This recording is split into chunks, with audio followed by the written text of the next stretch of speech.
ভয়াবহ দাবানলে পুড়ে ছাই কানাডার ফোর্ট ম্যাকমারের একের পর এক স্থাপনা। সরিয়ে নেওয়া হয়েছে 25,000 বাসিন্দাকে। তেল উৎপাদন কেন্দ্রে বিস্ফোরণের আশঙ্কা।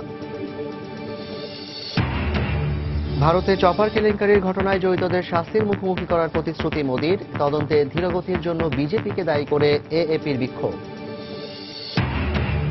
সিরিয়ার শরণার্থী শিবিরে বিমান হামলার মার্কিন অভিযোগ অস্বীকার সরকারের। আলেপ্পো যুদ্ধবিরতির মেয়াদ বাড়ল সোমবার পর্যন্ত। এবং লন্ডনে প্রথম মুসলিম মেয়র নির্বাচিত হলেন পাকিস্তানি বংশোদ্ভূত সাদিক খান। নাগরিকদের জীবনমান উন্নয়নের প্রতিশ্রুতি।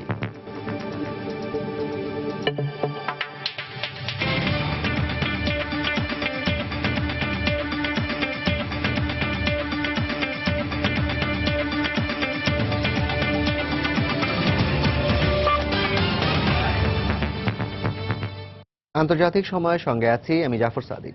6 দিনেও নিয়ন্ত্রণে আসেনি কানাডার আলবার্টা প্রদেশের দাবানল। পুড়ে গেছে 2,10,000 একর এলাকা।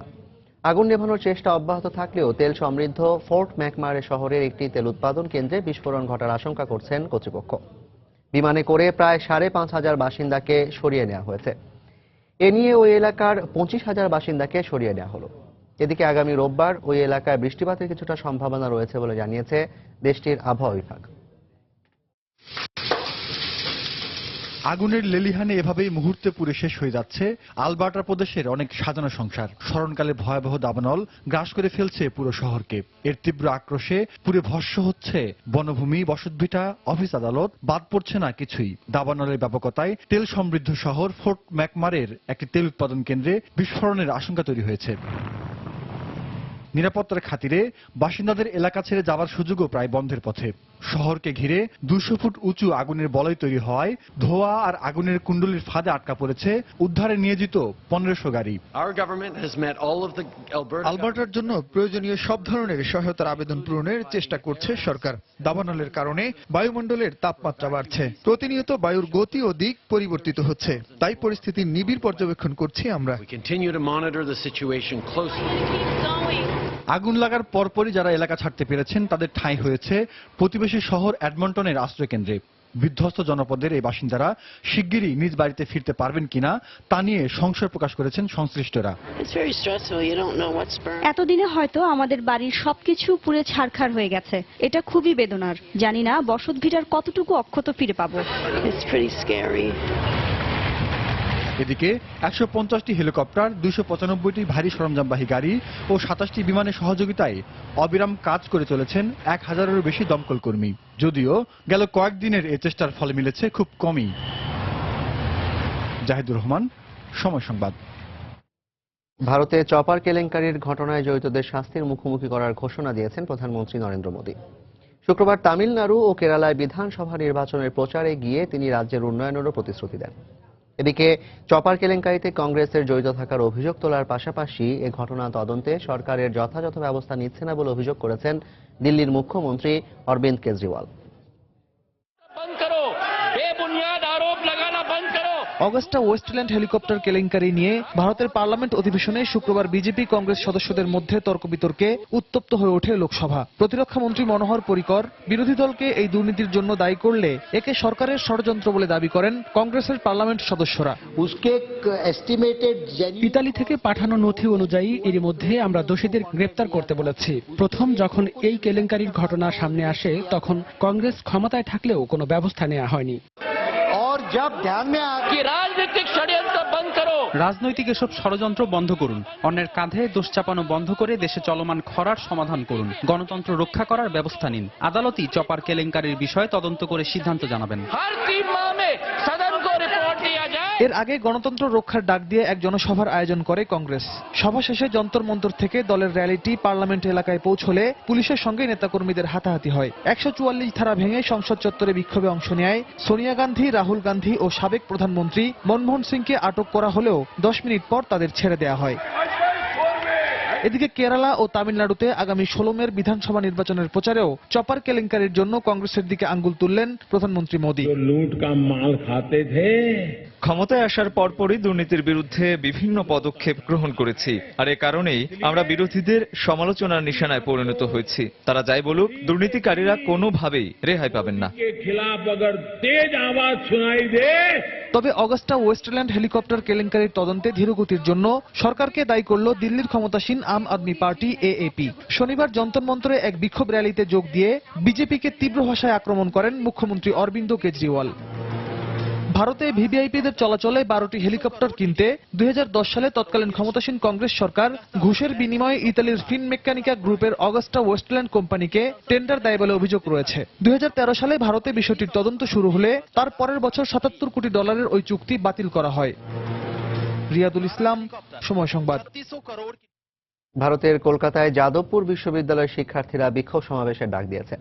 ভারতের পশ্চিমবঙ্গের রাজধানী কলকাতার এই বিশ্ববিদ্যালয় ক্যাম্পাসে শুক্রবার বিকেলে ছাত্রীদের হয়রানি করার অভিযোগে 4 বহিরাগতকে আটক করে ভাইস চ্যান্সেলরের হাতে সমর্পণ করে শিক্ষার্থীরা। এর কিছুক্ষণ পর বিজেপির কর্মীরা অভিনেত্রী রূপা গাঙ্গুলির নেতৃত্বে ক্যাম্পাসের গেটে জড়ো হয়ে ওই 4 ব্যক্তিকে ছেড়ে দেওয়ার দাবি জানালে শিক্ষার্থীদের সঙ্গে সংঘর্ষ হয়। পরে আটককৃত 4 জনকে পুলিশের কাছে হস্তান্তর করে মামলা করা হয়। শুক্রবারের ঘটনার জেরে শনিবার বিকেলে সমাবেশের ডাক দেয় যাদবপুর বিশ্ববিদ্যালয়ের শিক্ষার্থীরা। Detained by students for the alleged molestation be handed over to them. ভারতের জম্মু কাশ্মীরে নিরাপত্তা বাহিনীর সঙ্গে বন্দুকযুদ্ধে 3 সন্দেহভাজন জঙ্গি নিহত হয়েছে। শনিবার রাজ্যের পুলওয়ামা জেলায় পুলিশ ও সেনাবাহিনী যৌথ অভিযান চালায়। নিরাপত্তা বাহিনীর সদস্যরা বিদ্রোহীদের চারদিক থেকে ঘিরে ফেলার পর তাদের লক্ষ্য করে গুলি চালায়। এ সময় দুপক্ষের মধ্যে বন্দুকযুদ্ধ চলাকালে 3 সশস্ত্র বিদ্রোহী নিহত হয়। নিহতদের মধ্যে 2 জন পাকিস্তান ভিত্তিক বিচ্ছিন্নতাবাদী দল হিজবুল মুজাহিদিনের সদস্য বলে জানায় ভারতীয় বাহিনী। অপর একজন পাকিস্তান ভিত্তিক জঙ্গি সংগঠন লস্কর-ই তৈয়বার সদস্য। অভিযানে বিপুল পরিমাণ অস্ত্র ও বিস্ফোরক উদ্ধার করা হয়েছে বলে জানায় কর্তৃপক্ষ।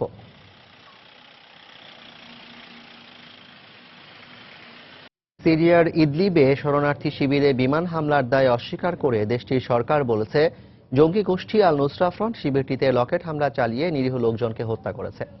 একই বক্তব্য রুশ প্রতিরক্ষা মন্ত্রণালয়েরও। এরই মধ্যে আলেপ্পোয় একতরফা যুদ্ধবিরতির মেয়াদ 3 দিন বাড়িয়ে সোমবার পর্যন্ত ঘোষণা করেছে রাশিয়া ও সিরীয় সরকার। রাশিয়া আরও জানিয়েছে, সিরিয়া সংকট সমাধানে কাতারের সঙ্গে একযোগে কাজ করছে তারা। সিরিয়ার উত্তর পশ্চিমাঞ্চলীয় ইদলিব প্রদেশে তুর্কি সীমান্তের কাছে সারামাদা এলাকার শরণার্থী শিবিরে হামলার দায় এবার জঙ্গি গোষ্ঠী আল নুসরার উপর ফেলেছে দেশটির সরকার। শনিবার এক বিবৃতিতে সেনাবাহিনী দাবি করে ওই এলাকায় কোনো ধরনের বিমান হামলা চালায়নি তারা। সিরীয় সরকারের পক্ষে মত দিয়ে রুশ প্রতিরক্ষা মন্ত্রণালয় বলেছে, সমস্ত প্রমাণ পরীক্ষা নিরীক্ষা করে তারা এই সিদ্ধান্তে পৌঁছেছে যে হামলার পেছনে আল কায়দা সংশ্লিষ্ট সংগঠনটির জঙ্গিরাই দায়ী।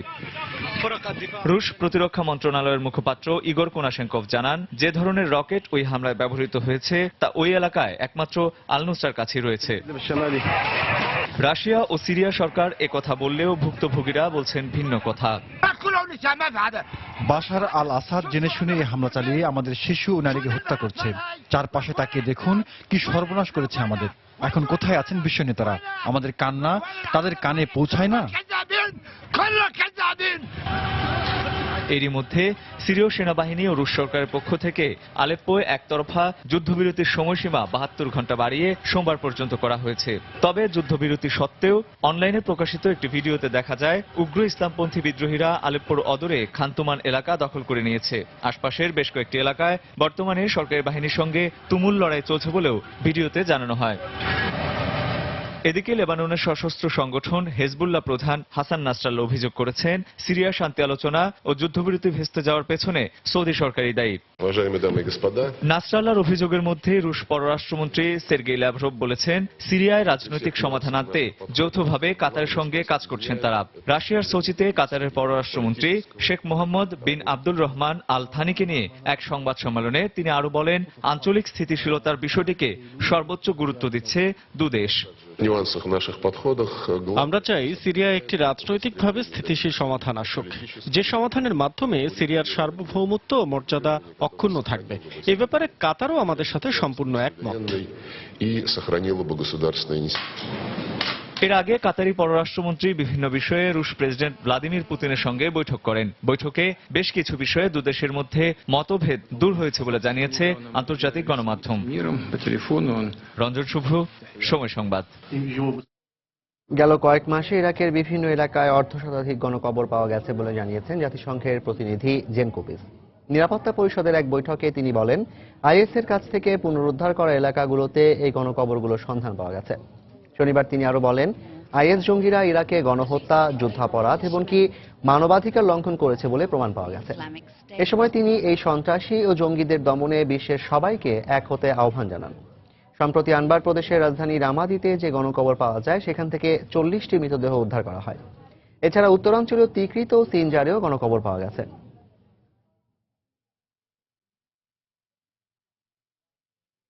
আন্তর্জাতিক সময় আরও দেখবেন, পরমাণু অস্ত্রের সফল পরীক্ষায় প্রশংসায় উত্তর কোরিয়ার সর্বোচ্চ নেতা কিম জং উন। আন্তর্জাতিক আইনের প্রতি শ্রদ্ধাশীল থাকতে পিয়ংইয়ং এর প্রতি বেইজিং এর আহ্বান। লন্ডনের প্রথম মুসলিম মেয়র হিসেবে নির্বাচিত হয়েছেন পাকিস্তানের বংশোদ্ভূত ব্রিটিশ নাগরিক লেবার পার্টির সাদিক খান। শুক্রবার অনুষ্ঠিত মেয়র নির্বাচনে 11,48,000 ভোট পেয়ে মেয়র নির্বাচিত হন তিনি। অন্যদিকে তার নিকটতম প্রতিদ্বন্দ্বী কনজারভেটিভ পার্টির জ্যাক গোল্ডস্মিথ পান 9,09,500 ভোট। পাকিস্তানি অভিবাসী বাস চালকের ছেলে সাদিক খানের মেয়র হওয়ার মধ্য দিয়ে লন্ডনে অবসান ঘটতে যাচ্ছে দীর্ঘ 8 বছরের কনজারভেটিভ রাজত্বের। Sadiq Khan to be elected as the new Mayor of London. Greater লন্ডনের রিটার্নিং অফিসার জেফ্রি জ্যাকবের নির্বাচনের ফলাফল ঘোষণার মধ্য দিয়ে শুধু লন্ডন নয়, ইউরোপের কোন রাজধানী শহরের প্রথম মুসলিম মেয়র নির্বাচিত হলেন পাকিস্তানি বংশোদ্ভূত ব্রিটিশ নাগরিক সাদিক খান। যুক্তরাজ্যের প্রধান বিরোধী দল লেবার পার্টির নেতা সাদিক খান তার উপর আস্থা রাখার জন্য লন্ডনবাসীর প্রতি কৃতজ্ঞতা জানিয়ে শহরের আবাসিক সমস্যার সমাধান, পরিবহনের ভাড়া বৃদ্ধি না করা ও ভালো বেতনের চাকরির সুযোগ বাড়াতে নিজের পরিকল্পনার কথা তুলে ধরেন। Thank you, London. ধন্যবাদ প্রিয় লন্ডন, এটা বিশ্বের সেরা শহর। আমি এই শহর নিয়ে গর্বিত। ছোটবেলা থেকে এখানেই বেড়ে উঠেছি। কখনোই ভাবিনি লন্ডনের মেয়র হতে পারবো। আমাকে যারা ভোট দিয়েছেন কেবল তাদেরকেই নয়, এই অবাস্তবকে বাস্তবে পরিণত করার জন্য ধন্যবাদ জানাচ্ছি প্রত্যেক লন্ডনবাসীকে। আশা করি প্রত্যেক অধিবাসীকে উন্নত জীবন গড়তে সহায়তা করতে পারবো। লন্ডনে চমৎকার বাড়ি আর বেশি বেতনের চাকুরির সুযোগ বাড়ুক। That someone like me. প্রতিদ্বন্দ্বী প্রার্থী ক্ষমতাসীন কনজারভেটিভ পার্টির জ্যাক গোল্ডস্মিথের চেয়ে 13% ভোট বেশি পেয়েছেন সাদিক। তার প্রাপ্ত ভোটের সংখ্যা 11,48,000। রাজনীতিতে যুক্ত হবার আগে একজন মানবাধিকার আইনজীবী হিসেবে কাজ করেছেন সাদিক খান। তার বাবা ছিলেন একজন বাস ড্রাইভার। তিনি পাকিস্তান থেকে ব্রিটেনে আসেন অভিবাসী হয়ে। নির্বাচনী প্রচারণার সময় কনজারভেটিভ পার্টির পক্ষ থেকে সাদিক খানের মুসলিম পরিচয়কে সামনে এনে নেতিবাচক প্রচারণা চালানো হয়েছিল। এমনকি তার সঙ্গে উগ্রপন্থীদের যোগাযোগ আছে এমন অভিযোগ তোলা হলেও নির্বাচনে এর কোনো প্রভাব পড়েনি। সাদিক খানের মেয়র হওয়ার মধ্য দিয়ে লন্ডনে অবসান ঘটতে যাচ্ছে দীর্ঘ 8 বছরের কনজারভেটিভ রাজত্বের। সেই সঙ্গে লেবার পার্টির তৃতীয় মেয়র হিসেবে দায়িত্ব নিতে যাচ্ছেন 45 বছর বয়সী সাবেক এমপি ও মন্ত্রী। এই বিজয়কে গেল বছর পার্টি দায়িত্ব নেওয়া জেরেমি কারবিনেরও বিজয় হিসেবে চিহ্নিত করা হচ্ছে। জাহিদুর রহমান, সময় সংবাদ। উত্তর কোরিয়ার সর্বোচ্চ নেতা কিম জং উন দেশটির 4র্থ পরমাণু অস্ত্রের সফল পরীক্ষার প্রশংসা করেছেন। শুক্রবার ওয়ার্কার্স পার্টির 7ম কংগ্রেসের উদ্বোধনী দিনের ভাষণে গত কয়েক বছরে উত্তর কোরিয়ার পরমাণু কর্মসূচির গুরুত্বপূর্ণ অগ্রগতির ভূয়সী প্রশংসা করেন তিনি। এদিকে কোরীয় উপদ্বীপ ও পূর্ব এশিয়ায় আঞ্চলিক শান্তি ও স্থিতিশীলতা রক্ষায় আন্তর্জাতিক আইনের প্রতি শ্রদ্ধাশীল থাকতে দেশটির প্রতি আহ্বান জানিয়েছে প্রতিবেশী চীন। উত্তর কোরিয়া ক্ষমতাসীন দলের কংগ্রেসের 2য় ও 3য় দিনে দলীয় সিদ্ধান্ত ও সাংগঠনিক আলোচনা হতে পারে বলে জানিয়েছে গণমাধ্যম। উত্তর কোরিয়ার ক্ষমতাসীন দল ওয়ার্কার্স পার্টির বহুল প্রতীক্ষিত 7ম কংগ্রেসে আন্তর্জাতিক সংবাদ মাধ্যম দেশটিতে সংবাদ সংগ্রহের সুযোগ পাওয়ায় শনিবার রয়টার্সের ক্যামেরায় আকাশচুম্বী ভবন আর জাঁকজমকপূর্ণ পিয়ংইয়ং এর ছবি ধরা পড়ল। শুক্রবার স্থানীয় সময় সকাল 9টায় পিয়ংইয়ং এর এপ্রিল 25 হাউস অফ কালচার সম্মেলন কেন্দ্রের সুবিশাল হল রুমে শুরু হয় কংগ্রেসের আনুষ্ঠানিকতা। সারা দেশ থেকে কয়েক হাজার প্রতিনিধি দলীয় এই সম্মেলনে যোগ দেন। উদ্বোধনী দিনের ভাষণে সর্বোচ্চ নেতা কিম জং উন এবছরের শুরুতে পরমাণু বোমার সফল পরীক্ষা ও মহাকাশে নিজস্ব স্যাটেলাইট স্থাপনের প্রশংসা করেন। এই অর্জন উত্তর কোরিয়ার গুরুত্বপূর্ণ অগ্রগতি বলেও উল্লেখ করেন তিনি। এক ঐতিহাসিক সময়ে আমাদের এবারের কংগ্রেস অনুষ্ঠিত হতে যাচ্ছে। কিম ইল সাং ও কিম জং ইলের যে স্বপ্ন বাস্তবায়নে কাজ করে যাচ্ছি তা ভবিষ্যতেও অব্যাহত থাকবে বলে আশা করছি। সমাজতন্ত্রের সব অর্জনের সুফল এদেশের জনগণ অবশ্যই পাবে। এদিকে কোরীয় উপদ্বীপ ও উত্তর পূর্ব এশিয়ায় আঞ্চলিক শান্তি ও স্থিতিশীলতা রক্ষায় উত্তর কোরিয়া আন্তর্জাতিক আইনের প্রতি শ্রদ্ধাশীল থাকবে বলে আশা প্রকাশ করেছে চীন।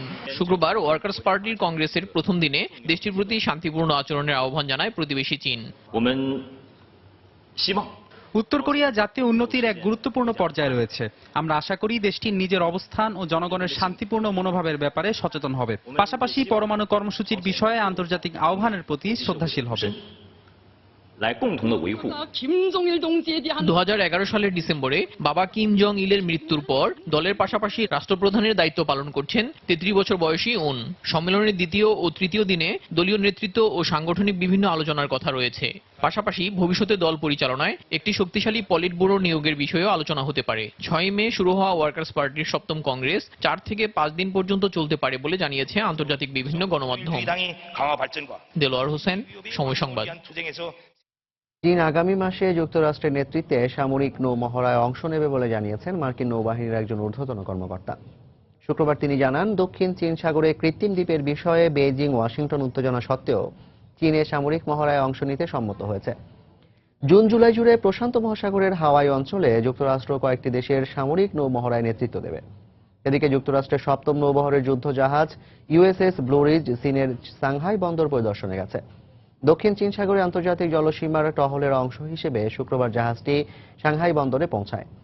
চীন তাদের প্রধান বাণিজ্যিক ও নৌবন্দর পরিদর্শনের অনুমতি দিলেও 7ম নৌবহরের অন্য যুদ্ধ জাহাজ ইউএসএস জংসি ইস্টকে হংকং পরিদর্শনের অনুমতি দেয়নি। চীনের এমন প্রত্যাখ্যানে বিস্ময় প্রকাশ করেছেন নৌবহরের কমান্ডার জোসেফ অকসন। তিনি এ পরিদর্শনকে নিয়মিত ও স্বাভাবিক ঘটনা বলে উল্লেখ করেন। দক্ষিণ চীন সাগর হয়ে মালাক্কা প্রণালী দিয়ে বিশ্ব বাণিজ্যের প্রায় 90% সম্পন্ন হয়ে থাকে। প্রশান্ত মহাসাগরের এই অঞ্চলকে ঘিরে যুক্তরাষ্ট্রের নিরাপত্তা বলয় তৈরিতে নিয়মিত টহল দেয় 7ম নৌবহরের যুদ্ধ জাহাজ। এর সদর দপ্তর অবস্থান জাপানের ইয়োকোসুকায়।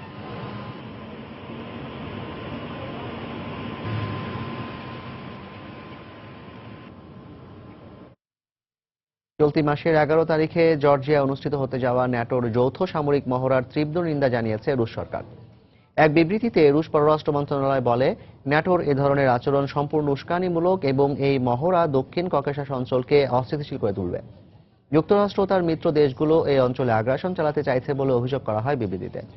গেল বৃহস্পতিবার ট্যাঙ্ক সহ ন্যাটো বাহিনীর বেশ কিছু ভারী অস্ত্রশস্ত্র জর্জিয়ার কৃষ্ণ সাগর তীরবর্তী প্রতিবন্ধর এবং রাজধানী তিবলিসির নিকটবর্তী ভাজিয়ানি এলাকায় পৌঁছেছে।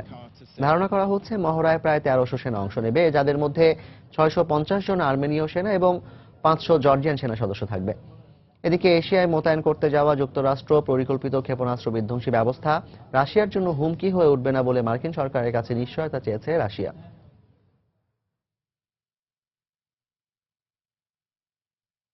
মস্কোর সঙ্গে মার্কিন পররাষ্ট্রমন্ত্রী জন কেরির হৃদ্যতাপূর্ণ সম্পর্ক রয়েছে বলে মন্তব্য করেছেন রুশ পররাষ্ট্র মন্ত্রণালয়ের মুখপাত্র মারিয়া জাখারোভা। শুক্রবার রুশ পররাষ্ট্র মন্ত্রণালয়ের সংবাদ সম্মেলনে পশ্চিমা দেশের সঙ্গে মস্কোর সাম্প্রতিক বছরগুলোর সম্পর্কের বিষয়ে এক প্রশ্নের জবাবে তিনি এই মন্তব্য করেন। কেরির পাশাপাশি ব্রিটিশ পররাষ্ট্রমন্ত্রী ফিলিপ হ্যামন্ড এও মস্কোর প্রতি আন্তরিক বলে জানান তিনি। জাখারোভা বলেন, গত 1 বছরে কেরি রুশ পররাষ্ট্র মন্ত্রণালয়ের সাথে 25 বার ফোনে কথা বলেছেন। জাখারোভা কিছুটা সরস ভঙ্গিতে বলেন, জন কেরি যেখানেই থাকেন না কেন তার মন মস্কোতেই পড়ে থাকবে। সিরিয়া ও মধ্যপ্রাচ্যের অন্যান্য বিষয় এবং আন্তর্জাতিক সন্ত্রাসবাদ মোকাবিলায় পশ্চিমা দেশগুলোর সঙ্গে রাশিয়া আন্তরিকভাবে কাজ করছে বলেও জানান তিনি।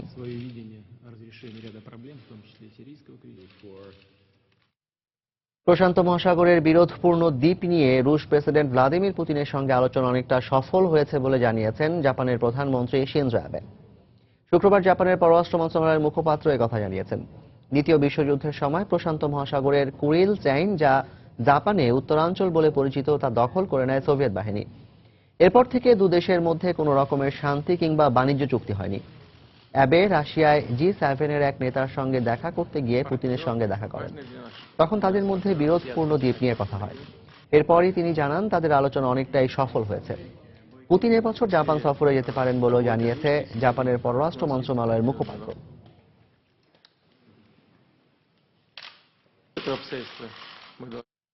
বিধ্বংসী গুচ্ছ বোমার উৎপাদন বন্ধ করতে যুক্তরাষ্ট্রের প্রতি আহ্বান জানিয়েছে আন্তর্জাতিক মানবাধিকার সংস্থা হিউম্যান রাইটস ওয়াচ। সৌদি আরব ইয়েমেন বেসামরিক নাগরিকদের ওপর এ বোমার ব্যবহার করছে উল্লেখ করে শুক্রবার আহ্বান জানায় সংস্থাটি। আন্তর্জাতিক আইনে বেসামরিক অঞ্চলে গুচ্ছ বোমার ব্যবহার নিষিদ্ধ হলেও ইয়েমেনের বিভিন্ন শহরে বিমান হামলা ও স্থলযুদ্ধের ব্যবহার করছে সৌদি আরব। গুচ্ছ বোমার অন্যতম উৎপাদনকারী দেশ যুক্তরাষ্ট্র। সৌদি আরব যুক্তরাষ্ট্রের কাছ থেকে এ বোমা কিনে ইয়েমেনে হাউথি বিরোধী অভিযানে ব্যবহার করছে বলে অভিযোগ করেছে হিউম্যান রাইটস ওয়াচ।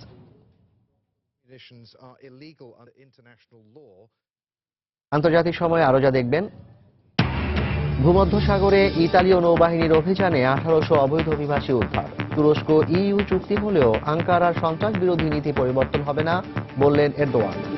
হামাস যুদ্ধ চায় না, তবে গাজার ভূখণ্ডে কোনো ধরনের ইসরায়েলি আগ্রাসন মেনে নেওয়া হবে না বলে মন্তব্য করেছেন হামাসের নেতা ইসমাইল হানিহে। শুক্রবার গাজার দির আল বালাহের একটি মসজিদে জুমার নামাজের আগে এক বক্তব্যে তিনি কথা বলেন। তিনি বলেন, মিশর, কাতার, তুরস্ক এবং যুক্তরাষ্ট্র গাজা সীমান্তে সংঘর্ষ নিরসন ও শান্তি প্রতিষ্ঠায় কাজ করে আসছে। তা সত্ত্বেও গত কয়েকদিন ধরে গাজার অভ্যন্তরে বিমান হামলা ও গোলাবর্ষণ করে আসছে ইসরায়েলি সেনাবাহিনী। ইসরায়েলি বাহিনীর দাবি, গাজা সীমান্তে হামাসের ব্যবহৃত সুড়ঙ্গ ধ্বংস করতে এই অভিযান চালিয়েছে তারা। এদিকে শনিবারও গাজার দক্ষিণে খান ইউনিস ও জানা এলাকায় আরও 2টি বিমান হামলা চালিয়েছে ইসরায়েলি সেনাবাহিনী, তবে এতে হতাহতের কোনো খবর পাওয়া যায়নি। আইএস জঙ্গিরা লিবিয়ার দক্ষিণাঞ্চলীয় মিসরাতা শহরের কাছে কৌশলগতভাবে গুরুত্বপূর্ণ বেশ কিছু এলাকা দখল করে নিয়েছে বলে জানিয়েছে আন্তর্জাতিক গণমাধ্যম। আইএসের হামলায় 8 জন নিহত ও শতাধিক আহত হয়েছে বলে জানিয়েছে মিসরাতার হাসপাতাল কর্তৃপক্ষ। এক বিবৃতিতে আইএস জানায়, মিসরাতার কাছে অন্তত 5টি গ্রাম দখল করে নিয়েছে তারা। এদিকে জঙ্গিদের প্রতিরোধে মিসরাতার বিদ্রোহীরাও ব্যাপক প্রস্তুতি নিয়েছে বলে খবর পাওয়া গেছে। গেল বছরের জুনে লিবিয়ার সিজ শহর দখল করে নিয়ে সেখানে নিজেদের প্রশিক্ষণ শিবির গড়ে তোলে ইসলামিক স্টেট। পর্যবেক্ষণ সংস্থাগুলোর তথ্য মতে দেশটিতে 5000-এরও বেশি আইএস জঙ্গি রয়েছে।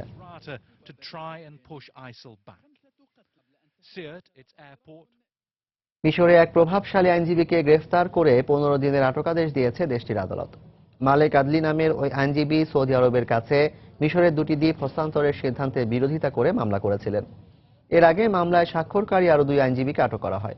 2011 সালে হোসনি মুবারক বিরোধী আন্দোলনেরও একজন গুরুত্বপূর্ণ ব্যক্তি তিনি। গেল 15 এপ্রিল দ্বীপ হস্তান্তরের বিরোধিতা করে 2000-এরও বেশি নাগরিক বিক্ষোভ করলে বহু মানুষ আটক করে সিরি সরকার। আন্দোলনকারীদের দাবি, মিশর সফরে এসে সৌদি বাদশাহ বেশ কয়েকটি চুক্তি স্বাক্ষর করাতেই প্রেসিডেন্ট সিসি দ্বীপ 2টি দিয়ে দিচ্ছে। মিশর সরকারের বক্তব্য, তিরান ও সানাফির নামের দ্বীপ 2টি সৌদি সরকারের সম্পত্তি এবং 1950 সালে সৌদি আরব ইসরায়েলের কাছ থেকে রক্ষা করতে দ্বীপগুলো মিশরের কাছে গচ্ছিত রাখে।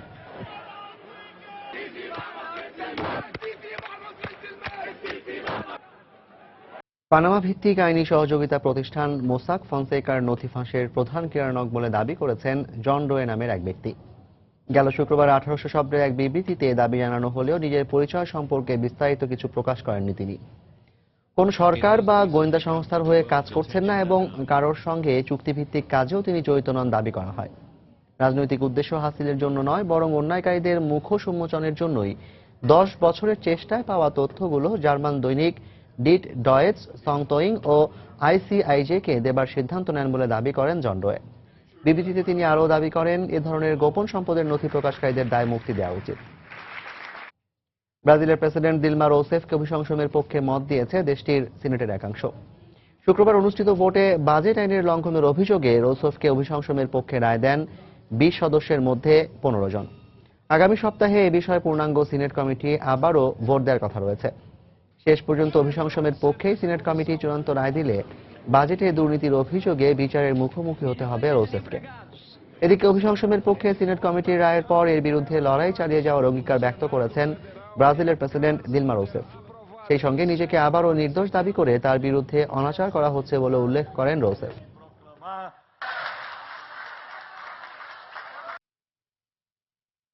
ভূমধ্যসাগরে কয়েক দফা অভিযান চালিয়ে প্রায় 1800 অবৈধ অভিবাসীকে উদ্ধার করেছে ইতালীয় নৌবাহিনী। উদ্ধার হওয়া অভিবাসীরা উত্তর আফ্রিকা থেকে ইতালি যাচ্ছিল। উদ্ধারের পর শনিবার তাদের অগাস্টার সিসিলিয়ান বন্দরে নিয়ে যাওয়া হয়েছে। তবে উদ্ধার করা অভিবাসীরা কোন দেশের নাগরিক সে ব্যাপারে বিস্তারিত কিছু জানানো হয়নি। চলতি বছরের জানুয়ারি থেকে এ পর্যন্ত ভূমধ্যসাগর পাড়ি দিয়ে 30,000-এর বেশি অভিবাসী ইতালি পৌঁছেছে বলে জানিয়েছে দেশটির কর্তৃপক্ষ। বিভিন্ন মানবাধিকার সংস্থার পক্ষ থেকে জানানো হয়েছে, তুরস্ক ইইউ চুক্তি কার্যকরের পর থেকে ইউরোপ যেতে ভূমধ্যসাগরের লিবিয়া ও ইতালির মধ্যবর্তী রুট অভিবাসীদের কাছে পছন্দের হয়ে উঠেছে।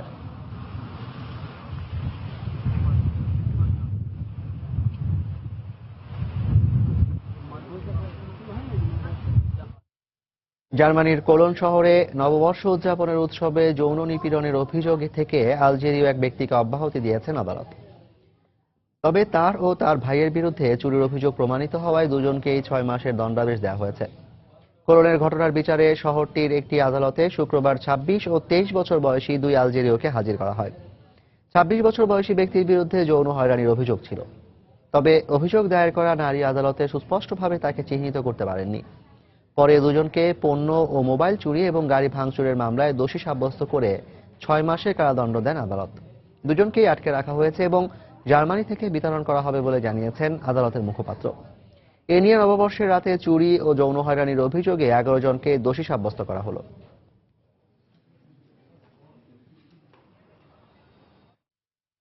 অভিবাসী নেয়ার বিষয়ে তুরস্ক ইইউ চুক্তির জন্য তুরস্কের চলমান সন্ত্রাস বিরোধী নীতিতে কোনো পরিবর্তন আনা হবে না উল্লেখ করেছেন প্রেসিডেন্ট রিসেপ তাইপ এরদোয়ান।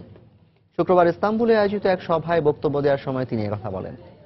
তুরস্ক ইইউ চুক্তি অনুযায়ী শরণার্থী নেওয়ার পরিবর্তে তুর্কি নাগরিকদের ভিসা ছাড় ইউরোপে প্রবেশের সুযোগ করে দিতে শর্ত মতে অধিকাংশ পদক্ষেপ নেওয়া হয়েছে বলে দাবি করেছে তুর্কি সরকার। তবে 72টি চুক্তির মধ্যে সন্ত্রাস বিরোধী নীতি সহ বাকি 5টি শর্ত আঙ্কারাকে পূরণ করতে ইইউ এর আহ্বানের পর এ মন্তব্য করেন প্রেসিডেন্ট এরদোয়ান। মানবাধিকার সংস্থাগুলো জানায়, তুরস্কের সন্ত্রাস বিরোধী নীতির মধ্যে সরকার বিরোধী সমালোচক ও সাংবাদিকদের আটক করার অনুমতি রয়েছে। যদিও আঙ্কারার দাবি, দেশের অভ্যন্তরে কুর্দি বাহিনী ও আইএস এর বিরুদ্ধে লড়তেই তারা এই নীতি গ্রহণ করেছে।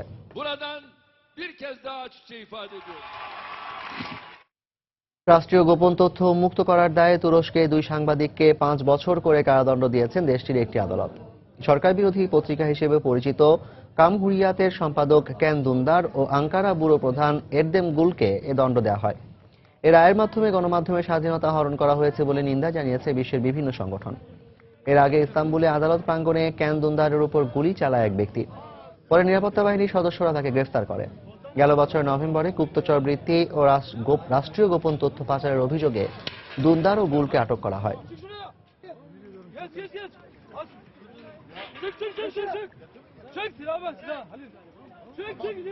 মিয়ানমারের উত্তরাঞ্চলে একটি পান্না খনিতে ধসের ঘটনায় 13 শ্রমিকের মৃত্যু হয়েছে। বৃহস্পতিবার রাতে কাচিন প্রদেশে এই দুর্ঘটনা ঘটে বলে স্থানীয় কর্মকর্তাদের বরাতে জানিয়েছে গণমাধ্যম। নিহতরা খনিতে কাজ করলেও কোম্পানির নিয়োগপ্রাপ্ত কর্মচারী ছিলেন না। সরকার খনি দুর্ঘটনা ঠেকাতে কর্তৃপক্ষকে প্রয়োজনীয় ব্যবস্থা নেওয়ার নির্দেশ দিলেও তা খুব একটা কাজে আসছে না। মিয়ানমারে উৎপাদিত পান্নার বড় ক্রেতা চীন। দেশটিতে মূল্যবান এই পাথরটির চাহিদা অনেক। এর আগে গেল বছরের নভেম্বরে উত্তরাঞ্চলে খনি ধসে 100 জন ও চলতি বছরের জানুয়ারিতে অন্তত 40 জনের মৃত্যু হয়।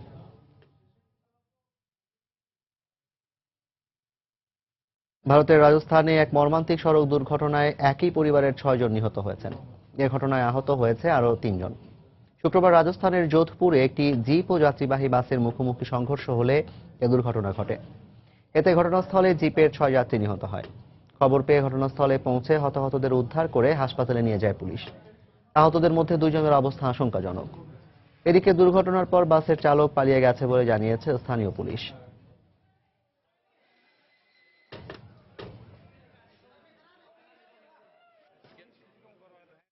বলিভিয়ায় একটি যাত্রীবাহী বাস খাদে পড়ে অন্তত 12 জনের মৃত্যু হয়েছে। এছাড়াও ওই ঘটনায় আহত হয়েছেন আরও অনেকে। বৃহস্পতিবার মধ্যরাতে দেশটির উত্তর পূর্বাঞ্চলীয় সান্তাক্রুজ শহরের কোমারাপা এলাকার একটি মহাসড়কে এই দুর্ঘটনা ঘটে। পুলিশ জানায়, দেশটির কোচাবাম্বা শহর থেকে সান্তাক্রুজ যাওয়ার পথে নিয়ন্ত্রণ হারিয়ে পাশের প্রায় 80 মিটার গভীর খাদে পড়ে গেলে ঘটনাস্থলেই 12 জনের মৃত্যু হয়। হাইওয়ে পুলিশ ও উদ্ধারকর্মীরা বাসটি থেকে হতাহতদের উদ্ধারের চেষ্টা চালায়। এ সময় আহতদের উদ্ধার করে স্থানীয় একটি হাসপাতালে ভর্তি করা হয়। যুক্তরাষ্ট্রের ম্যারিল্যান্ডে 2টি বিপণী বিতানে আলাদা 2টি গোলাগুলির ঘটনায় 2 জন নিহত এবং আরও 2 জন গুরুতর আহত হয়েছেন। এ ঘটনায় জড়িত সন্দেহে এক পুলিশ সদস্যকে গ্রেফতার করা হয়েছে। ইউলালিও টর্ডিল নামে 62 বছর বয়সী ওই পুলিশ কর্মকর্তা বৃহস্পতিবার তার নিজ স্ত্রীকেও গুলি করে হত্যা করেছে বলে জানা গেছে। পুলিশ জানায়, শুক্রবার প্রথমে শহরে একটি বিপণী বিতানের বাইরে এক বন্দুকধারী অতর্কিত গুলি চালালে ঘটনাস্থলেই নিহত হন অন্তত একজন এবং গুরুতর আহত হন অন্তত আরও 2 জন। এর কিছুক্ষণ পরই ঘটনাস্থল থেকে 8 কিলোমিটার দূরে আরও একটি বিপণী বিতানে গুলি চালালে নিহত হন এক নারী। দুটি ঘটনার পরপরই পুলিশ বন্দুকধারীকে ধরতে অভিযান শুরু করে।